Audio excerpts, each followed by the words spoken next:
We have Richard Rotanz.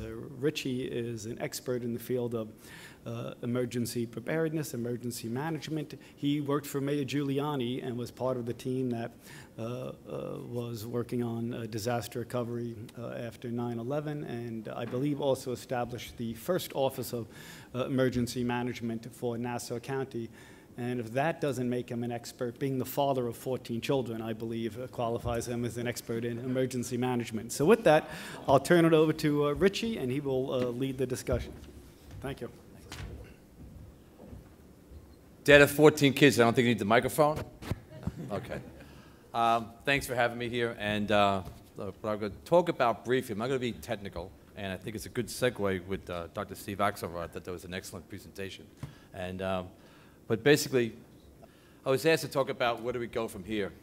Being involved in this field for 40 years, you know, from a firefighter and a trauma nurse all the way to commissioner and so on, I could relate. You could relate to someone losing their house in a house fire, or someone losing a family member, and they always ask the question, where do we go from here? How do we handle it? You know, you hear of the business owner of a storefront with 15, 20 different stores. They're looking at the employees, they're looking at the damaged property, and the business is gone. And they always ask, where do we go from here?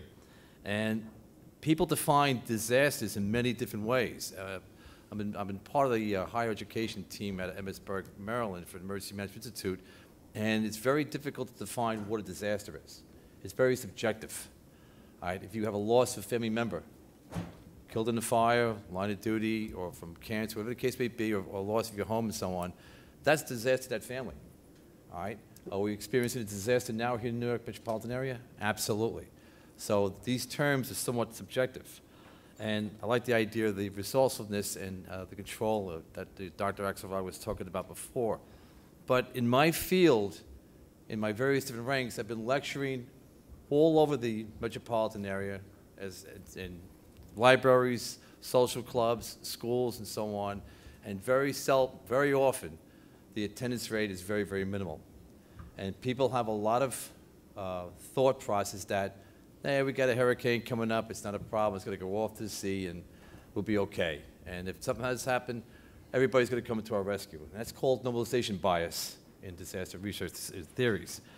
But these are the issues that we confront with as responders. Now, you know, we ask ourselves, will we ever learn, collectively or personally? Now, when I do these lectures and I do these studies, I was just recently at one of the universities here on Long Island with about 150 people attending, and they were talking about preparedness. Great topic. But in this 150 people of experts, I asked each one of them how prepared they are. And I said, just simple stuff. Do you have a preparedness plan at home for your wife, children, kids, whatever the case may be? And very few rose their hand. I asked, what about go-to bags? And very few realized what that was. And that's somewhat disappointing. And I went through the whole process. I said, how about a generator at home? I got kind of carried away when I said a generator. But when you expect a blackout, rolling blackout, or a hurricane, does anybody take cash out of the bank to make sure you have cash? Now, my wife knows that if she gets stuck at BJ's when the power goes down for their internet and so on, they can't use an ATM card, she's not leaving with those 2 baskets of groceries with me carrying them for her. We always have the extra cash. If you do that mindset in somewhat preparedness on a little basis to an everyday basis, you'll survive a lot better than your counterparts. In my field, yes, I have a generator. Yeah, I have 8 sons that could take care of business at home. Yeah, we have stocks of food pile and so on. Yes, they could all use weapons, crazy Marines and firemen and cops. But I'm a little bit on the eccentric side. But it doesn't really take much to be prepared. So you try to minimize that comment is, where do we go from here? Just having a little thing in your wallet or so forth, or a plastic envelope or whatever, that's something that's water resistant. There's how many people here have photographs of the kids, their loved ones, that's updated. In case something does happen, yes, that's my son or daughter or my wife or those are my 3 other sons. Yeah, get rid of them. But you know, you have clips of hair, a survey of your house, pictures of your house and where it should be. You know, this is not a lot. This is not a rocket scientist, but just something that you should have on your possession.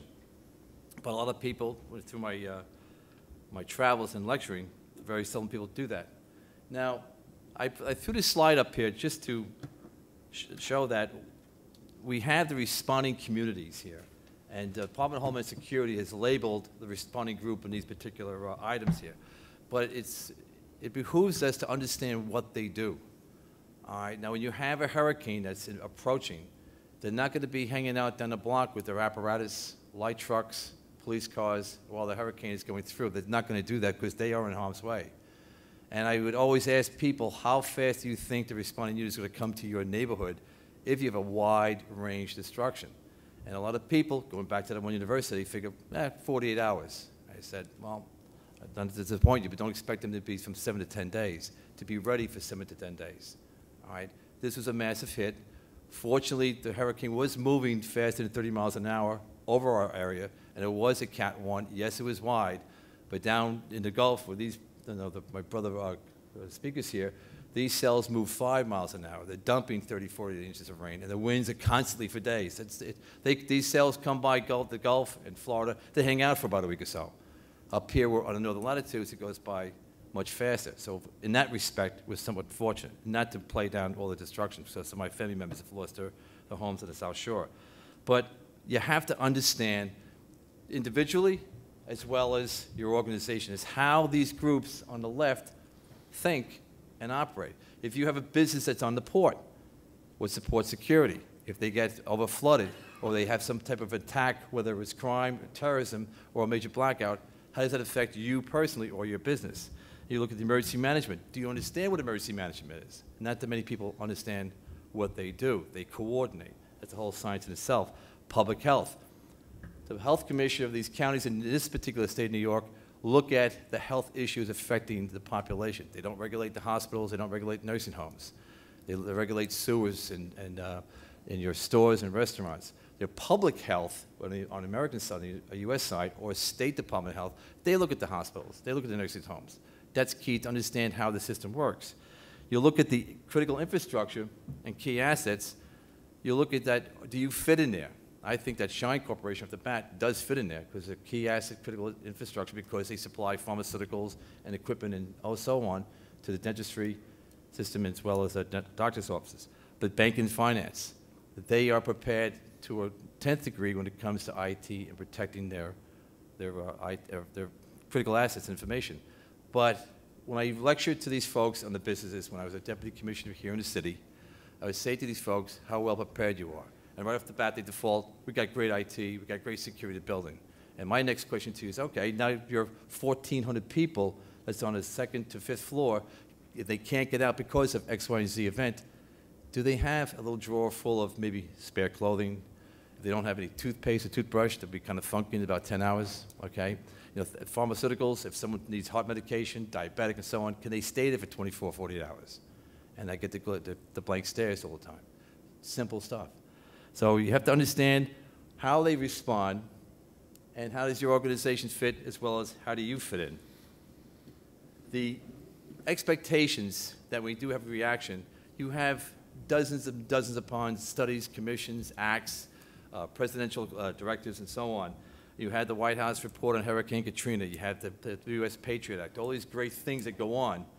But how does it affect you and your organization, your business, and how does it affect you personally? So, you know, where do we go through here? Because you have to understand you need to be prepared to be isolated for quite some time. You have to understand how to communicate. Probably one of the most valuable tools that I've seen in the field is a small little flashlight. When I came downstairs from the World Trade Center 7 to start the command post in Tower 1, there was an elevator that was stuck 4 inches above the landing. And I could hear people going, 1, 2, 3, 4, boom. There was an elevator mechanic in that stuck elevator with a girl that's had a small keychain flashlight. That flashlight gave them some light in that elevator box. And by that mechanic, the elevator mechanic and her in that elevator, they brought that elevator down to the ground floor and they saved them. Same thing in subways. When subways have subway incidents with a small fire or the subway has a blackout, small little flashlight is the most important tool that you can have. Flashlights, the breakable type of tubes that glow for 24 hours, those are little things to think about so you can survive for some time. Now, where do we go from here? I see a couple of gray hairs. I see a lot of young people here. When I was growing up in the 50s in the Bronx and Queens, there was some big bear on TV with a state trooper hat said, don't play with matches. I'm going to kick your ass. Okay? So I never dare play with matches, even though the Bronx was kind of burning back then. But that was always an image in my mind. What was another image also going to the Catholic schools here when I moved to Queens was on the nuclear age of the Cold War. So the nuns, with their rulers, say that if you hear the siren, you either get under your desk, or if you're in the hallway, take the girl next to you, put her on her knees, and then you bend over and protect her. But anyway, I mean, even though I vaporized a few seconds prior to that, but this is what we entrenched. Now we move up a couple of years. We had some crazy Disney character, Donald Duck, saying, "Stop, drop, and roll if you catch fire." That's not too bad. Then we had seatbelts. I'm moving on the timeline. Seatbelts in my car. I got a Corvette, 63 split coupe. You want seatbelts in this? But still, we had this trench. Now, remember in 1958, the Tareyton smoke commercials was, "Tareyton, they're good for you." So you see the social change that we need to entrench into our young. We went from Smokey the Bear, Donald Duck, seatbelts, smoking, then we went to DARE program, all right? We were asking ourselves, where do we go from here? Because everybody's taking speed, LSD, you know, doing the bongs up in Woodstock and going around the neighborhood all stoned, and people dying from overdoses, all right? And then we had, really became kind of crazy, the AIDS epidemic that occurred in the 80s into about 10 years ago. So we had these mass communications, mass educations, and they work so well. The smoke detectors program that works so well. But we stopped thinking about how to prepare for home. All right, it's very key to do that. It doesn't, like I said, does not take rocket scientists. But then FEMA came around and had this program. If you have an internet and you have access to that, it's ready.gov. It's a 300-page report on how you could do things. But in my view, and I teach at schools, I lecture at schools during Preparedness Month in September, is to teach the kids at home. It's supposed to be a curriculum for K through 12. I've developed emergency management programs on the graduate level and doctorate level, and one of the university's provost said, well, you should have a course on teaching kids how to get prepared. And it was very good. So I told them what to think about. I would look at the categories of threats, hurricanes, the counterterrorism acts and man-made acts and so on. And the response from this woman was, well, we really don't want to scare these children that much. And I said, well, like, they're all 18 years old. In fact, right now I got one kid in Iraq, the other guy in Afghanistan. What's to scare them? If you really teach the students, your children, that's the way to go and how to be prepared. But where have I been? I'm just going to give you an example what a group of us have done on the nonprofit and government level out in Bethpage, Long Island. About when I was a commissioner in Nassau County and when I was teaching at Adelphi on emergency management, a fellow by the name of Ken Morelli and a few folks from Northrop Grumman and the State Senator Dean Skelos, they wanted to get together with engineering firms and academic firms to help the Homeland Security and also help the community learn about preparedness for major events. And what has happened since then is that, I'm just going to give you a first floor shot here. It's a 90,000 square foot facility. And what this is that on the top 2 floors, we have an array of engineering firms and academic firms that all they do is work to help the responder community get their technology and help policy, help STEM programs come into our place and teach young children and college kids about preparedness in the form of policy and technology. And we have these little groups of like cadets that come by and they intern, and when they intern for us, we really give them a hard time. We really grind them into the ground, and they come out really appreciating that they've learned a lot of good things about preparedness. But if you look at the orange box here, and all the way to that's on the south side, and the green box on the north side on your left, the green box is the Office of Emergency Management for the county.